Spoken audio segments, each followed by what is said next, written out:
안녕하세요. 혹시 가족이 갑자기 아파서 정말 눈앞이 캄캄하고 뭘 어떻게 해야 할지 막막했던 경험 있으신가요? 오늘 바로 그럴 때 어떻게 해야 하는지 그 막막함을 덜어드릴 정보만 싹 모아서 알려드리겠습니다. 가족 중에 누군가 아프면 정말 눈앞이 캄캄해지는 기분. 아마 겪어보신 분들은 다 아실 거예요. 당장 뭘 해야 할지, 누구한테 도움을 청해야 할지, 정말 혼란스럽고 걱정만 앞서죠. 자, 그런 막막한 상황에서 우리가 가장 먼저 부딪히는 질문이 바로 이거 아닐까요? 간병이 도대체 뭐고 이걸 누가 어떻게 해야 하는 거지? 하는 거요. 첫 번째 순서로 이 근본적인 질문부터 한번 짚어보겠습니다. 간병의 사전적 의미는 이렇습니다. 아프거나 다친 사람 곁에서 정성껏 돌보고 도와주는 모든 행위. 말 그대로 애정과 보살핌이 담긴 정말 중요한 일이죠. 하지만 현실적으로 우리 모두가 생업이 있고 각자의 삶이 있잖아요. 24시간 내내 환자 곁에 딱 붙어 있을 수는 없는 노릇이죠. 바로 이럴 때 우리는 전문가의 도움을 현명하게 받아야만 합니다. 자, 여기서 정말 많은 분들이 헷갈려 하시는 지점이 나옵니다. 바로 간병인이랑 요양보호사인데요. 이게 언뜻 들으면 비슷해 보여서 그게 그거 아니야? 하실 수 있는데 사실은 완전히 달라요. 뭐가 어떻게 다른지 제가 확실하게 정리해 드릴게요. 이 표를 보시면 차이가 명확하게 보이죠? 간병인은 아픈 분을 가족 대신 돌봐주는 역할이에요. 다만 의료인이 아니기 때문에 주사나 처치 같은 의료 행위는 할 수 없고요. 반면에 요양보호사는 좀 다릅니다. 이분들은 국가공인 자격증이 꼭 필요한 전문가고요. 주로 장기요양급여 대상이 되시는 65세 이상 어르신들을 돌봅니다. 그러니까 대상과 자격, 이 두 가지에서 가장 큰 차이가 있는 거죠. 좋아요. 간병인이 뭔지는 알겠어요. 근데 이런 생각 드실 수 있죠. 아니, 병원에 가면 간호사 선생님들도 계시고 가족인 우리가 있는데 왜 굳이 돈을 들여서 간병인을 써야 하는 걸까요? 그 이유가 다 있습니다. 현실적인 이유 두 가지를 바로 알려드릴게요. 자, 첫 번째 이용이다.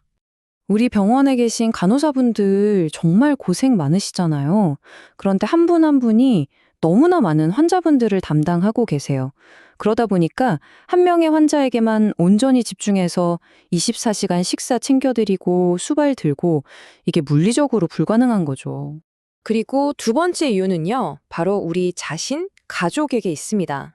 솔직히 우리도 우리 삶이 있잖아요. 직장도 가야 하고 아이도 돌봐야 하고 내 모든 걸 멈추고 간병에만 매달리는 건 정말 쉬운 결정이 아니거든요. 바로 이 현실적인 어려움, 이 빈틈을 채워주는 게 간병인의 역할인 겁니다. 자, 이제 간병인이 왜 필요한지는 알겠습니다. 그럼 이제 진짜 제일 중요한 문제에 부딪힙니다.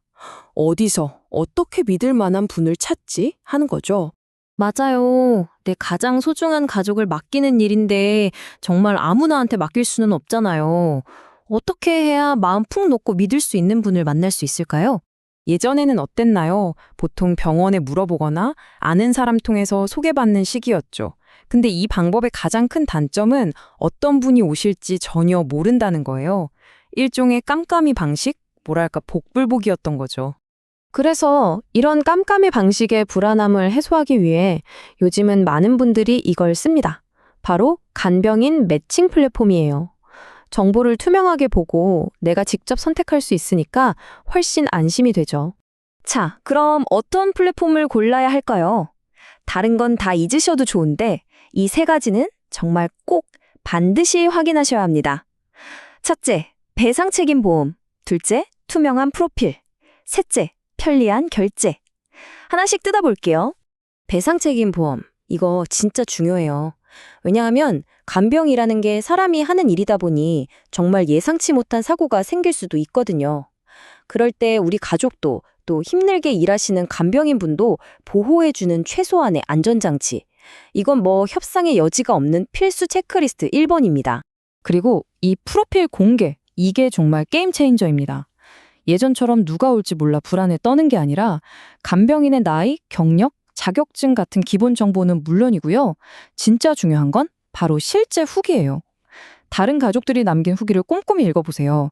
특히 환자랑 소통을 잘 하시는지, 갑작스러운 상황에 어떻게 대처하시는지, 이런 구체적인 내용을 보면 우리 가족과 잘 맞을 분인지 어느 정도 감이 오거든요. 이게 바로 정보에 기반한 똑똑한 선택이죠.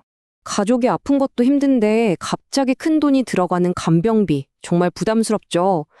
그래서 좋은 플랫폼들은요, 이런 부담을 좀 덜어줄 수 있는 장치들을 마련해둬요.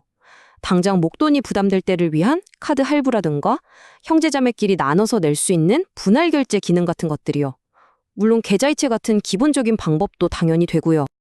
그리고 또 하나 되게 세심한 배려가 있는데요. 우리 부모님 세대처럼 스마트폰 앱이 좀 어려운 분들도 계시잖아요. 그런 분들을 위해서 전화 한 통으로 간단하게 등록하고 신청까지 할 수 있게 해주는 곳들도 있어요. 누구나 소외되지 않고 이용할 수 있게 하는 거죠. 자, 오늘 긴 이야기 나눴는데요. 핵심은 딱 이겁니다. 간병인 찾을 땐 발품 팔아 비교해보고 믿을 수 있는 플랫폼을 쓰는 게 정답이다. 이거 하나만은 꼭 기억해 주세요. 생각해보세요. 여러분에게 세상에서 가장 소중한 우리 가족, 그분의 손과 발이 되어줄 사람을 여러분은 어떤 기준으로 누구에게 맡기시겠어요? 이 질문에 대한 답을 오늘 정보를 바탕으로 신중하게 그리고 현명하게 내리시길 바라겠습니다.